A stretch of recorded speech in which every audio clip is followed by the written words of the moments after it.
জিনিসটা কি আমরা আরেকবার নিতে পারি? মানে যেরকম তো তুমি বলে মাছ উফ আবার আমাদের কাছ থেকে টাকা চাইবে, তুমি বললো মানে ঠিক আছে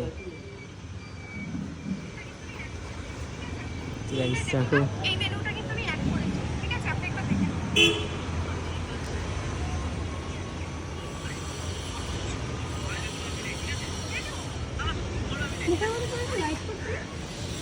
ঠিক আছে চলো এবার ওইটা আরেকবার করবো, ভালো করে করবো, ঠিক আছে? হুম